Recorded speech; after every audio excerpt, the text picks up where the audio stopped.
Bonjour, good morning. L'Université de l'Ontario français is the only all-French university in Toronto, and it welcomed its first cohort of students in September 2021. As a Franco-Ontarian postsecondary institution, our mandate is to meet the needs of the Francophone and Francophile community in Ontario, and to meet the needs of the job market in its search for bilingual personnel. We are committed to equip the next generation to succeed in today's and tomorrow's job market. Our students are active economic players as the future bilingual workforce of Ontario businesses, and they will contribute greatly to Toronto, Ontario, and Canada's economic growth. We started in 2021 with programs on urban environment, digital culture, human science, economy, and social innovation, and the team is working presently to expand its range of programs. The new Bachelor of Education was launched last year with great success, and we had our first cohort of students last month.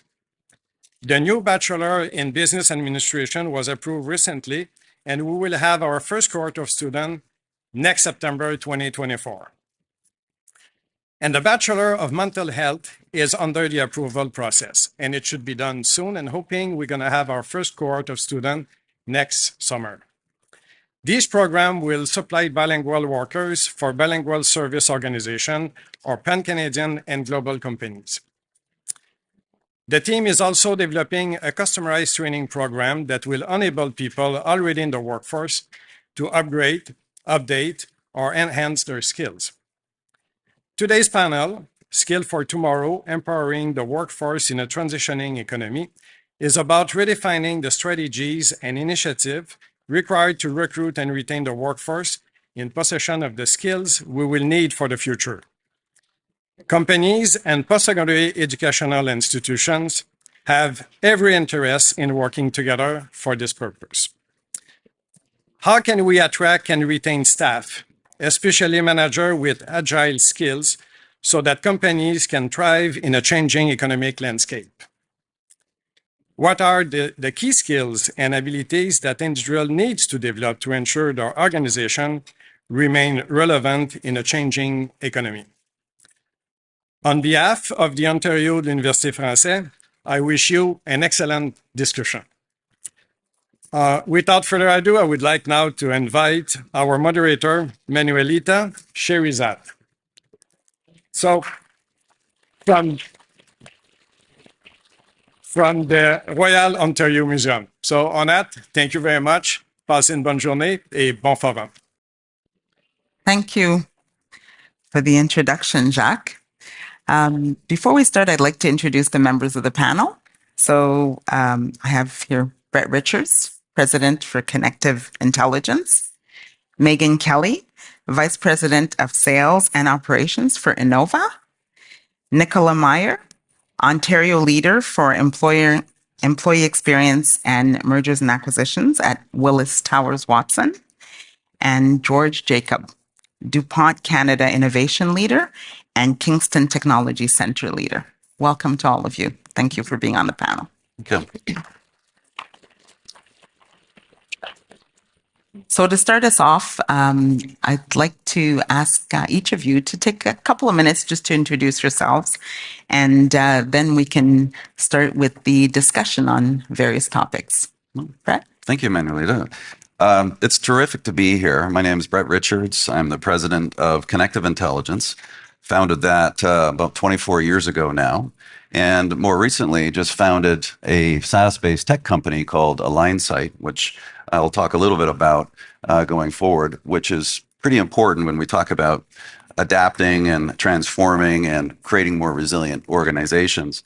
One thing I'd like to say is I'm based here in Toronto, and I've spent the last 15 years of my life from a research perspective, as a practitioner, working with organizations, large and small, in multiple sectors all around the world. And I'm so excited about this topic here today around resilience, because in fact, that's been the focus of my work. That's been the focus of my research for the last 15 years, looking at, in my practice, working with leaders. How do we build more resilient leaders? How do we build more resilient teams to drive more collaboration and collaborative innovation? And most importantly, what I'd also like to talk about is organizational resilience, because that's something that I don't think has been talked about as much. We're familiar with creating our own resilience as an individual, and we have assessments and methodologies to support that effort and teams, but a lot less attention has been given to organizational resilience. So what I'd like to talk about in this dialogue is a little bit of my experience and some of the meanderings and the thought processes and the research that I've done, trying to unpack how do you actually enhance an organization's resilience? How do you do that? And so that's what I'd like to talk about a little bit more in this dialogue. Thank you. Thanks, Brett.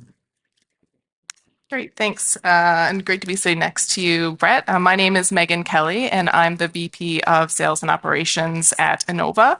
Innova is a remote-first business, so I get the privilege of living and working out of St. John's, Newfoundland. So I'm really excited to be with you here today in person. But Innova is also an innovative employment strategies firm, and we utilize evidence-informed solutions really focused on creating dynamic inclusion in Canadian workforces. And dynamic inclusion is really critical when we're talking about fostering economic resilience. And so the model that we operate within is really about positioning business and their employees to innovate and grow by removing barriers. And that's something that I'll talk a little bit about later in the conversation with my great panelists who are with me. And that's really about ensuring that we provide every opportunity inside of a workplace or a workspace or a working environment for individuals to bring their whole selves to work. It's about doing things differently, and it's about creating those opportunities to connect talent to opportunity, to those employment opportunities in which talent is the currency that we're looking to seek. And so recognizing that it is important to provide those unique ways to engage with individuals and identify skills, really dig into what that talent 360 looks like and the importance of choice architecture when we're working with people. I think that the highlights for today, and as we discussed together as a panel, are really to look at, the important pieces for a resilient economy and the skills for tomorrow are really about focusing on people. And as we approach that topic, I challenge you to think differently, to embrace change and think about ways that you can measure success. Thank you. So I'm Nicola Meyer. Lovely to be in a room full of smiling faces, because I feel like we don't have that much of an opportunity to do that every day. So it's great to be here. And I always feel like I need to explain the accent. It's Irish. I've been in Canada for 7 years, but have been a team member of Willis Towers Watson for more than that, because I came originally from Ireland. So I'm probably, if we talk about diversity and inclusion today, which I'm sure we will, one of the many people who come to Canada, this amazing country to live and work. So I'm always happy to meet a Newfoundlander, because I feel like we're kindred spirits. So I work for a company called Willis Towers Watson, or WTW. We have lots of mergers and acquisitions, I'm sure, in the room, but we tend to change our name every few years. And my team is called Employee Experience. And really our role is to work with organizations who are trying to connect with the people within their organization in a better way. So that incorporates talent strategy, employee listening, as well as managing change and communication, which is, of course, a huge area to cover. So I'm very excited to have the conversation today and with this amazing panel, and thank you all for inviting me. Thank you. Very good. I'm George Jacob. I'm the DuPont Canada Innovation Leader and the Site Leader of the Kingston Technology Center. I'm a material scientist by training. Got my master's and PhD in material science, my bachelor's in chemical engineering. DuPont, if you don't know, it's a multi-industrial company, multinational. So you might be wondering, what is a PhD scientist doing really in a panel here of talking about people? But at DuPont, just like every company, we believe people are our biggest assets. I started very early in my career recruiting at US universities. And they always say if you do something well, then you're given more tasks in that same area. And then somewhere during my career, I took on a special assignment with DuPont to actually develop the whole technology talent access strategy for DuPont. So how are we going to attract the best talent at the company? And today in my role, in addition to being the site leader, I work for the CTSO and I'm responsible for the whole talent management for the technology in DuPont. So that means how do we attract the best talent? How do we develop the talent? How do we retain the talent? Especially in a time today when the people we recruit are the best and they have so many choices, right? So keeping that in. Personally, originally from India, I've spent the last 24 years, 20 years out of that in the US. The last 4 years I've been in Canada. I'm having a great experience to enjoy this wonderful country. We talked about accents. My wife is Chinese. I'm from India. I'm a US citizen. I'm in Canada. So I'll let you figure out what my accent is. But I think it's a mixture of everything. But again, such a pleasure to be here. And I look forward to this discussion. Thank you all. Megan, you were talking about skills. Can you give us an idea of what you think the key skills and competencies are that individuals need to prioritize and develop? Sure, absolutely. I think that right now what we're looking at outside of, really train tactical skills to execute outcomes for business, the important skills that we need to focus on are technology, so digital literacy. And that doesn't mean that everyone in this room needs to know how to code, but I think that, the trend moving forward and what we've seen in terms of a disruption of the current job market is that technology plays a critical role in how we live and how we work and how we engage with people. We've seen that specifically during the pandemic when,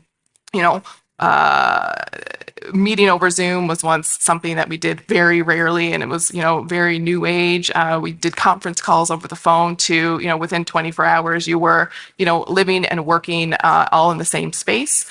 So I think that enhancement is very important. I think that foundational skills for talent are really important right now. Looking at the importance of being resilient. I mean, a theme of this conference, the foundational skills that go along with that, creativity, collaboration.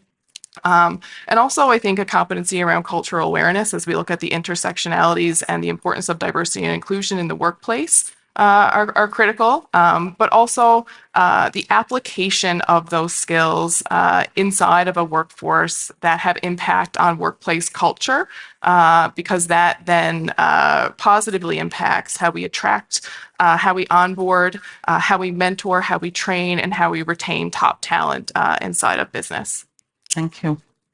Brett, Megan was mentioning resilience, and we know that's the theme of the conference. In an ever-changing economic landscape, what are some other skills that are particularly related to building that resilience? Yeah, thank you.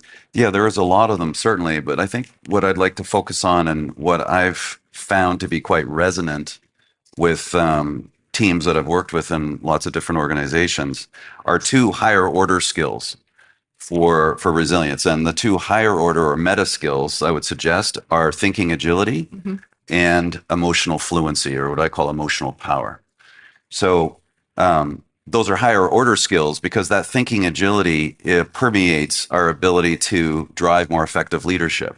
That agility supports our ability to leverage diversity of teams, experiences, and so on. That thinking agility allows us to move beyond our natural sort of approach to thinking and to realize that we need to be more expansive. We have to learn to recognize and to develop that cognitive agility or more of that diversity of thinking, because in a disruptive world, we have to learn to be able to think more critically. We have to think more laterally. We have to think more creatively, as you were saying.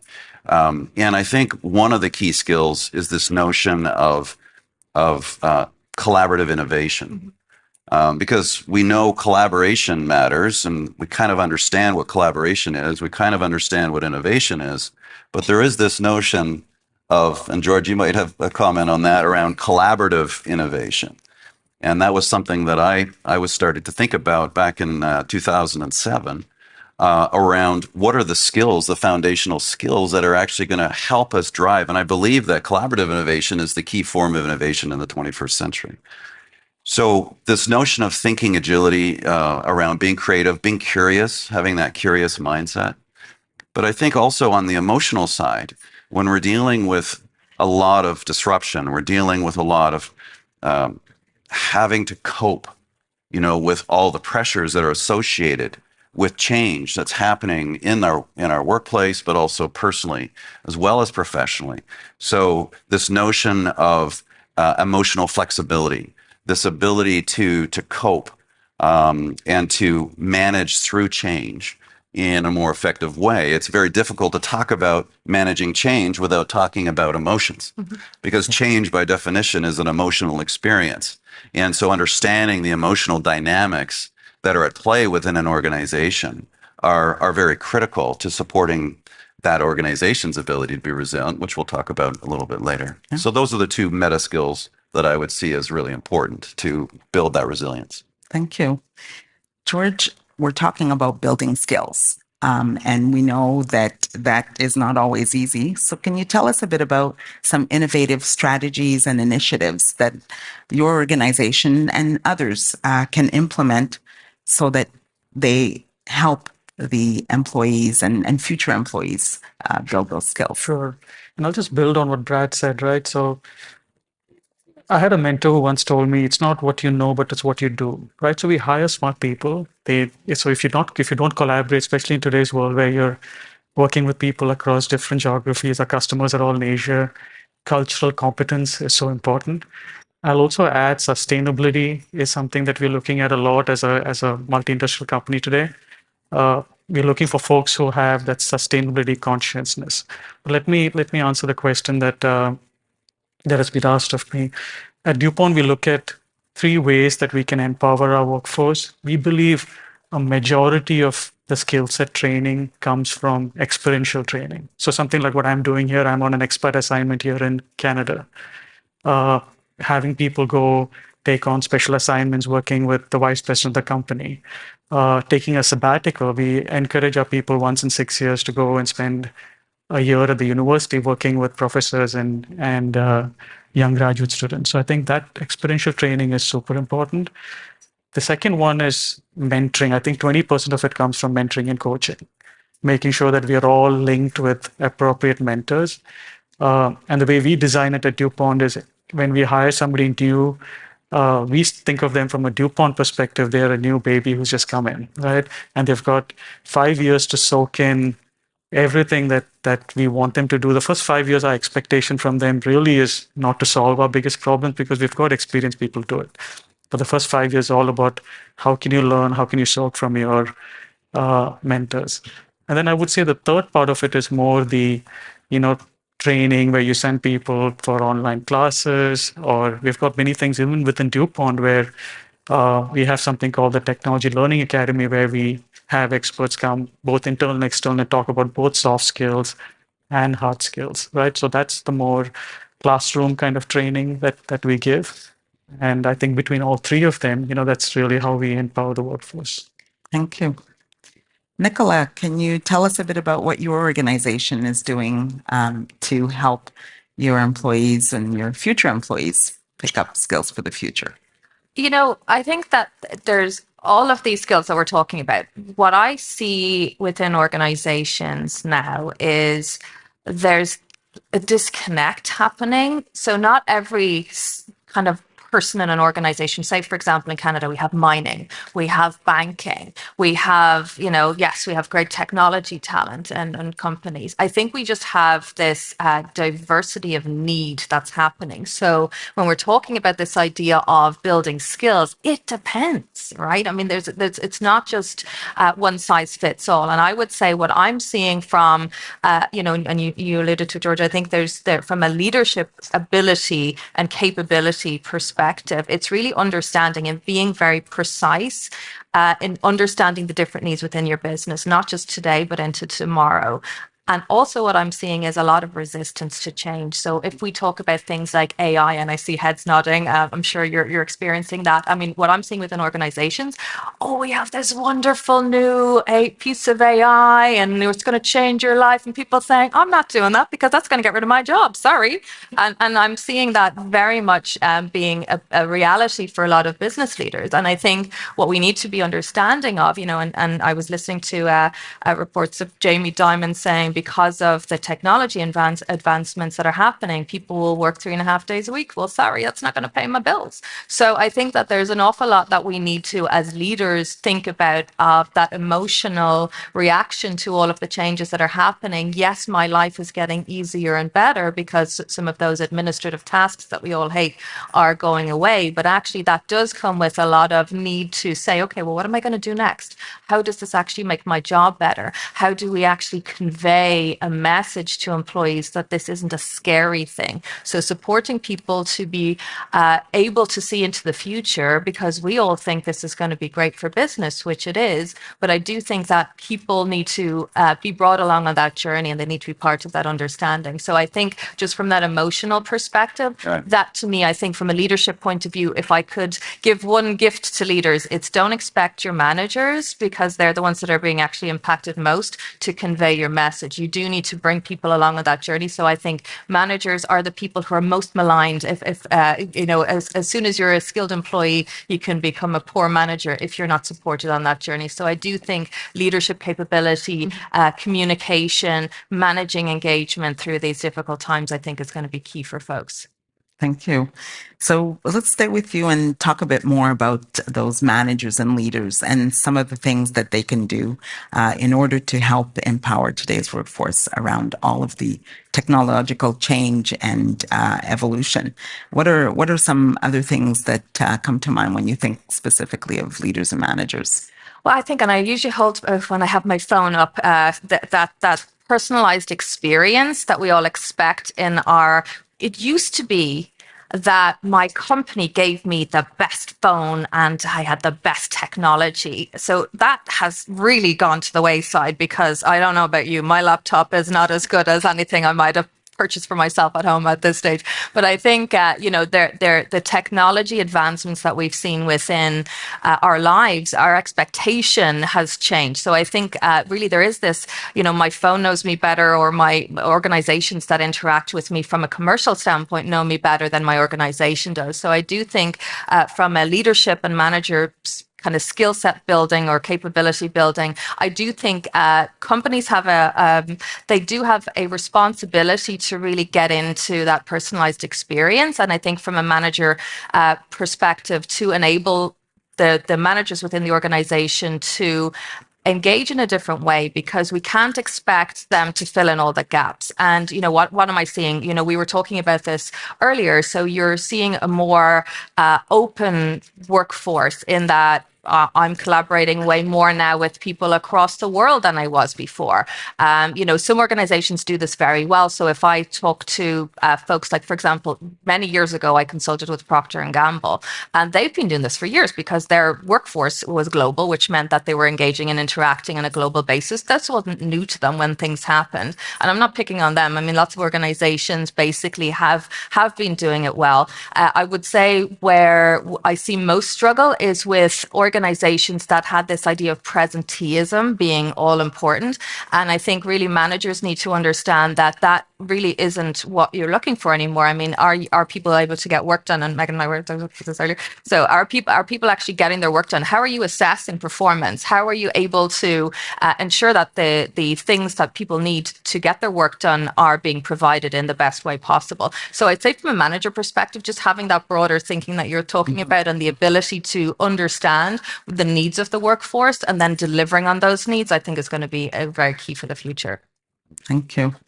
Brett, you mentioned earlier that resilience at various levels is key. So if we continue on the topic of management and leaders, what are some thoughts that come to your mind around building that resilience in these leaders?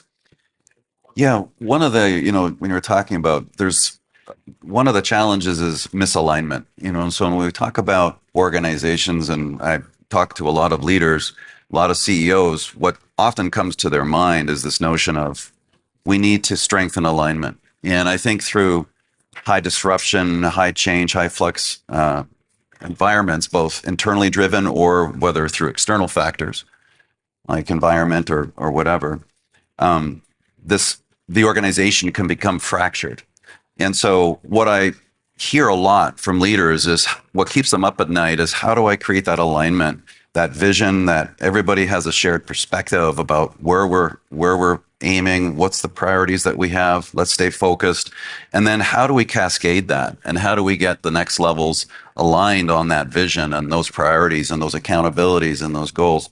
So building organizational resilience has to do with creating that alignment within an organization.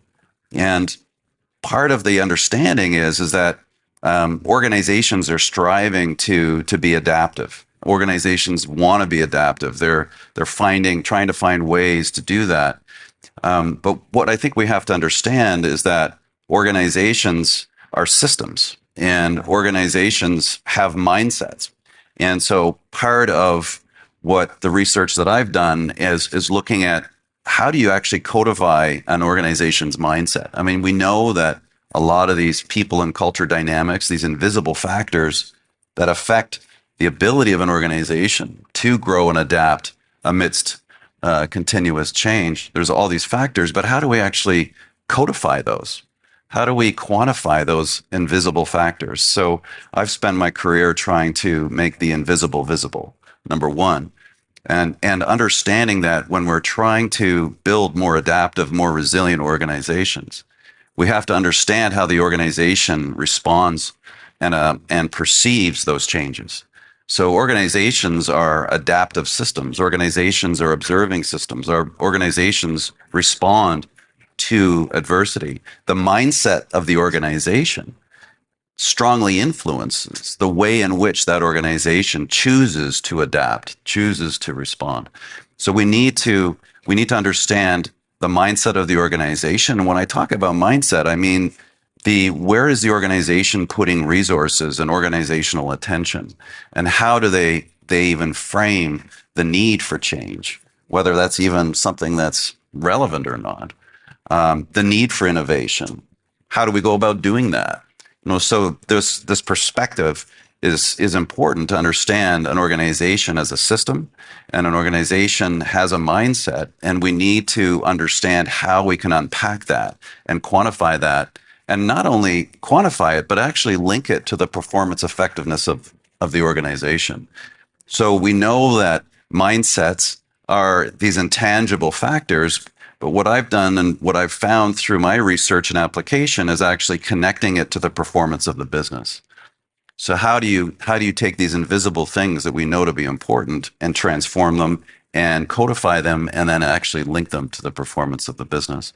And so there's so when we're talking about building resilience, leaders need to find ways to build and strengthen the resilience of the organization itself so it is more adaptive, more growth focused, more able to respond in the way in which it intends and the purpose that it's striving to accomplish. So I would talk about that a little bit in terms of from the resilience standpoint. Thank you. Yeah. As I'm hearing your comments, Nicola, you want to add something? So it's yes. the how of that, right? So we've seen definitely employee listening becoming a huge part of that organizational understanding, right? Because everybody at the leadership level thinks that they know everything because, myself included, we all think we know how people are going to react and we don't. So I think definitely we've seen organizations getting smarter because maybe they would have done an annual sentiment survey, an employee sentiment. How do people feel about working here? Do I believe I'm paid adequately, all of that stuff. Now it's much more nuanced listening that we're seeing.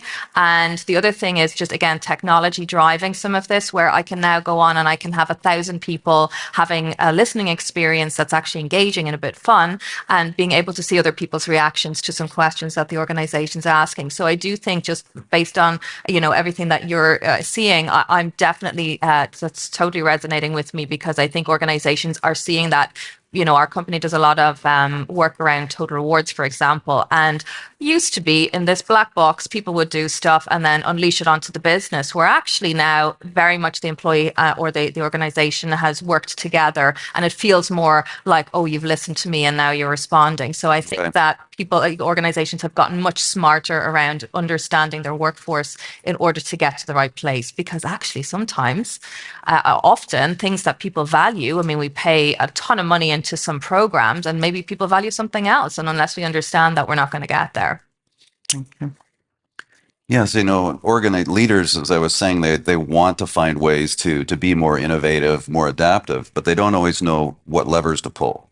They don't know where to start, right? And so it's important to provide leaders with a tangible quantitative tool that can actually assess the organization's ability and where the constraints are and where there's the opportunities and constraints for their growth, whether it's at a leadership level or whether it's across a function, or, for international organizations across multiple sites and locations or even countries. So being able to zero in and pinpoint exactly where some of those pain points are, those constraints to growth, from the employee's perspective, through their own experiences around what they're seeing, what is happening or not happening in the organization that is preventing me from being collaborative. What's happening that's preventing me from being creative? Because leaders can think that they've got a creative organization, they've got a creative environment, but it's not until you actually tap into and ask the workforce about that we uncover that, in fact, actually, we're not quite where we think we should be. There's more that we could be doing to create better fluency of information and flows of information, to elevate creative thinking, to challenge the status quo, to challenge our mindset around what we need to do. So giving leaders tangible quantitative metrics to understand some of these critical factors that we know to be important from a resilient standpoint. Things like leadership, things like collaboration, things like culture, things like connectivity. There's a number of things that we know to be true that are extremely important. But how well are we performing in those critical capabilities? We need a tangible tool to help us do that. And that's what I've sought to do over these last 15 years, which is very exciting. Thank you, Brett. So we're talking a lot about the resilience, learning, developing skills. Megan, can you tell us a bit about your thoughts on how to encourage a learning mindset, a learning focus in an organization and its employees? Sure. I think it's important to recognize, how critical it is that learning opportunities are built into how a business functions. And so in all lines of business, and, to recognize the transition that an individual takes throughout their career, that it's not linear anymore. You don't go to school and then retire. That is not the path of the worker right now. So ensuring that you're putting value on those opportunities for lifelong learning are really critical. But then it's also ensuring that the framework inside a business is set up so that individuals can then share what they learn, implement what they're learning, and act on those elements, and then do, right? So you learn and then you do, and then you learn and then you do. And then the impact and the knowledge exchange that happens across teams and across organization allows for that strategy connected to learning, that return on investment, because learning costs money. You need to invest in your people, invest in those opportunities to learn, and then you'll see the outcomes and the outputs of that investment, for the business. And when you find those opportunities, how do you capitalize on them? How do you ensure that what we've prioritized as learning meets the need of that individual? I can't tell you, Manuelita, that this is what you need to learn from me. I need to ask you what's important to you, what resonates with you, what makes you hum, what's going to make you excited at work. How are you going to connect to what we're doing? What is your purpose? What makes you excited? And then those learning opportunities will happen more organically. And that's where you'll see real impact and measurement for change. Okay. George, can you tell us a bit about what your organization is doing to build a learning mindset? Absolutely. So I'll expand on this thing, right? So we always talk about what we want from a company's perspective, what we want our employees to build skill sets on. But what we should also ask is what does the employee want, right? So for us, we have something what we call an employee development plan. We start off just initially even asking an employee, why do you even come to work? So we call it the my why. Everybody doesn't come to work just for money. Our biggest commodity is time, right? So people come because they get to give back to the community, they get to do great science. So first of all, even what is the my why? And then we go with a template called the my how. So if you want to be tomorrow VP of the company, and who am I as a manager to tell somebody what they can and cannot be? My role is to tell them if they want to get to that role, these are the skill sets they need to build, right? So we paint that picture for them, and then they feel incentivized in themselves to go pick these skill sets. I think the panel talked about today learning. I mean, think about the work-life balance, right? We're all so busy with work. Where is even the time to learn, right? So I think it's very important for a manager to give their employees 10%, 15% of their time to actually learn. Actually, manager should lead by example and actually go for trainings himself so that the employee doesn't feel that learning is not important. Uh, so I think a lot of these emphasis on just telling the importance of learning, I think is good. Then when you think about goals, we typically think about, what are goals good for the company? But we always talk about 3+1. 3 goals, which is important for the business, but 1 goal, which is important for you, your development goal, right? So again, it becomes part of the employee's performance that he develops on those. And if you can link the things that they're learning to opportunities that they're going to get. So it's really important that when you have this whole employee development plan and the employee follows it, you reward the employee with the promotions based on the learnings that they are having. I think it's really key on those ones. And then, of course, providing all the tools, right, that we talked about, if it's conferences or assignments or books or anything of that. I remember as a young employee, especially in today's world, you can go attend courses anywhere in the world virtually for very minimal cost, right? And even today, me coming here and spending 3 days at the conference is a learning for me. So again, the company is giving me that time. So I think it's really important that they say walk the talk, right?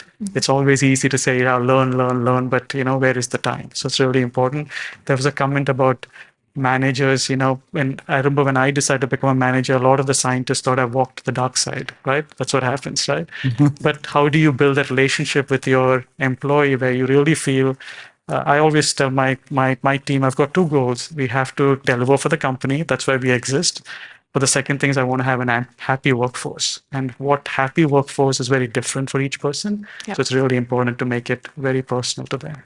Yeah, I just wanted to build on something you said earlier too, as it relates to learning and to training, is when you talked about mentorship and the impact that has on learning for individuals.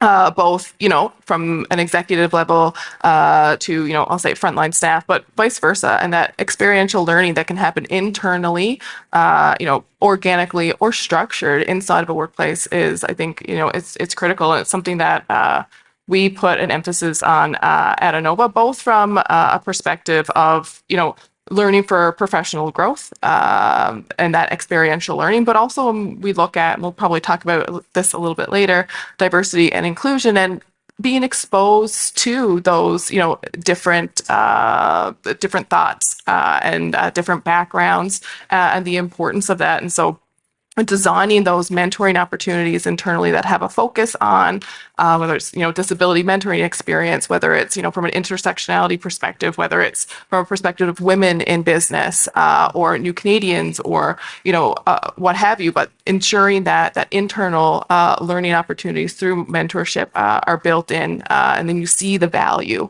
that's core to a business.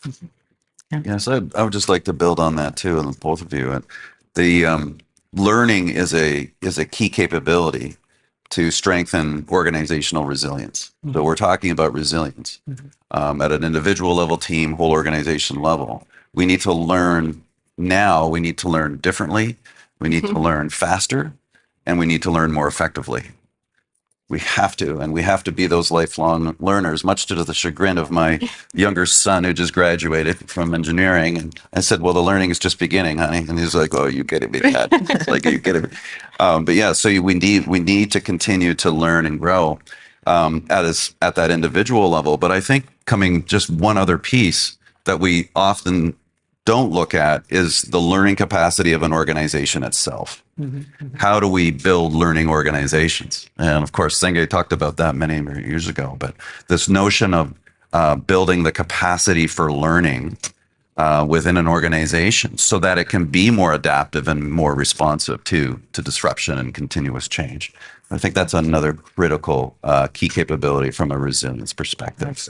Yeah, like I have a phrase that we say: learn, unlearn, relearn. Yeah. That's right. That's the thing. Yeah.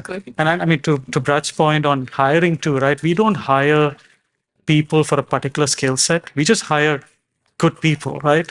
Who have the ability to learn, because there is, especially if you think about a company like ours, we have moved from different markets depending on how the world has changed. So if we have somebody who's just going to be doing what he was trained to do, he's not going to be helpful to us. So we're really looking for people who can learn, adapt, have a good EQ, and then, where the company pivots, they will pivot too.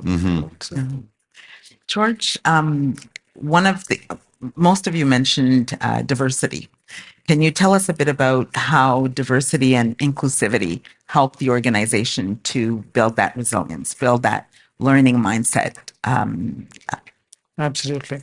So, I mean, especially the field that I am in innovation, right? We have to have people who are adaptable, who are diverse. Our customers, 60% of our customers are in Asia.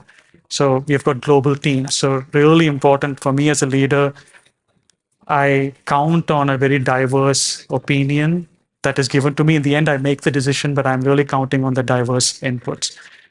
I also believe that if you want to attract the best talent, you need to have a diverse team. Just as much as we are interviewing people to join DuPont, during the interview process, they're interviewing us. These are the best people. They can join any company that they want. So really, really important that they are there. And then, like I said, also the fact that our markets are around the world, as we're designing our products for our customers, having people with different diverse backgrounds and inclusive mindset will allow us to deliver products for the customer specific to where the geographies that we're looking at. So many reasons to have D&I as part of our one of our goals. Thank you. I just Yes, Nicola. build on that because I think, let's be honest, that's wonderful if you're an innovative team, but like a lot of organizations are dealing with, maybe I don't have a diverse enough workforce, and maybe the university programs or the schools aren't helping people to get to that stage. So I do think, we were kind of mentioning this earlier, there has to be this working together. And I've seen pockets of this work well, but I don't know that we're doing a great job as organizations to work together with the education system to actually help to drive some of that diversity. And, there are always arguments back and forth. I think sometimes when we talk diversity, we leave out things like we have a lot of variation now in terms of people at different stages of life. So if I look at, the newer recruits, they've grown up online. They make friends online. They date online. They order groceries online. They don't do much in person that I used to do when I was younger. And I think that sometimes this struggle happens that folks, and I'm going to count myself in the older generation. I used to be the kind of person that say, oh, I wonder what it's like to be that older person. But, and I've arrived. So I do think, that there is this transition that's happening from, some folks have had very different experiences throughout their lives. Mm-hmm. So where there are particularly folks within businesses struggling, I do think it's on the company to help to really drive, what do we really mean by diversity? How do we understand different types of people and their experiences, where they're coming from? On top of that, then we do have different cultural experience, different arenas that we might have had growing up and all of that stuff. So I think that we're now seeing a lot of differences of opinion being driven. So I'll give the kind of, this, are we working from the office or are we working from home or are we hybrid? There's a struggle happening, not necessarily because the work isn't getting done, but I think there's a struggle happening because people tend to revert back to what they know best and what worked for them. And I do think that sometimes it's just that understanding of individuals, making sure that we're, there are different learning paths that people take. There are different, some people love that in person. Some people really want to read it. Some people want to absorb in different ways. So I think we just need to be a bit more broad in our thinking in terms of how we manage some of that learning. And I would say onboarding is the place I'm seeing companies struggle the most because, again, it's those generations not necessarily understanding each other as well. Thank you. Megan, can you tell us a bit about what your organization is doing around diversity and inclusivity and what impact you've seen? Absolutely. Well, diversity, inclusion, equity, accessibility really grounds the work that Inova does. And it's really about making systemic change and removing systemic barriers where a lot of that maybe miscommunication happens. Oftentimes, it's these structures that have been put in place to essentially screen people out, screen opportunity away from, rather than pull people in. Invite them to be who they are and to create the choice, that choice architecture to say, what happens when? Okay, so what happens when we're going to onboard you? What do you need? How do you work best? What do you need? And so I think that those things are really, really important because, when we look at diversity, inclusion, equity, accessibility, IDEA, DEA, DIEA, it's oftentimes, unfortunately, done on the side of someone's desk. It's not built into every line of business, every action that we're doing, within organizations. And that's really important because, look at this group of people who are here. When we look at some of the statistics in Canada alone, and we look at, equity groups, 1 in 5 people in Canada identify as being a person with a disability, but it's also the only equity group that any one of us in this room can join at any time. And removing those systemic barriers in place for the most vulnerable groups are only going to bust open the streams of opportunity for business to attract the talent that they're looking for. We're moving away from, hiring based on credentials or experience or degrees to really attracting the skills and the people who meet the culture of the organization. We need the systems in place to also mirror that need and to look at then the non-linear or the unique paths that individuals have taken to be able to demonstrate that they can do the job that you need them to do. You need to think differently, embrace change, and then measure the success of those actions. Thank you. So we're getting to the final minutes of the time that's been allotted. I'd like to maybe do a quick lightning round. And if you could share some final thoughts, and I'll say 30 seconds or less. Do you want to start, George?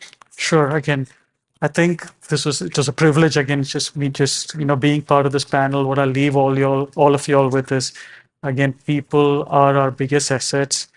Everyone has got their own personal journey that they are traveling on. I think it's really important to start, understanding what the journey is. I think when we talked about DE&I agree there are a lot of challenges. We should not just think about what we're doing for the company people. We should also be thinking about the work stream. So what are the students who are taking STEM? How are we influencing them? So companies need to start investing to build that pipeline, because only then will we get, the women in STEM that we want and the diverse talent. So let's make that investment. It's going to pay huge returns for us. Thank you. Nicola? I'd like to leave you with, I know this is hard, and I think let's just acknowledge that this is a whole arena that's quite difficult. So I think working together and, being here today, sharing ideas, sharing thoughts, sharing experiences is really the most powerful thing that we can do. And just showing up, I think online or in person, I think really just drives value, and we will get there together. And I do think, to me, communication and listening are the real winners here. If we listen to understand, not to speak, and if we speak to try to convey where we're going and how we're going to do that together, that to me is really powerful. you. I don't know how I can beat that, but I would just say, ask the person. Ask the person. And if you're listening, then, they'll see the impact of that conversation you've had with them. So ask. Thank you. Brett? Well, I think that this has been a great discussion, and it is not easy, as you said, for organizations. But I think that, understanding organizations as systems, understanding that all of the intelligence is sitting inside the organization. It just needs to be liberated. We have to find ways to open that up. We have to tap into that. And so we have to create learning structures. We have to create open systems, and we have to have positive flow of information and knowledge and ideas across the functional silos within the organization. So oftentimes the right hand doesn't know what the left hand is doing. And so organizations thrive on communication. They thrive on information. And so we have to create ways of liberating that intelligence and creating information flows so that the organization can respond more adaptively and more innovatively to achieve the organization's mission and purpose. Thank you. I'd like to thank everyone. Thank you, all the panelists, for your strong contributions.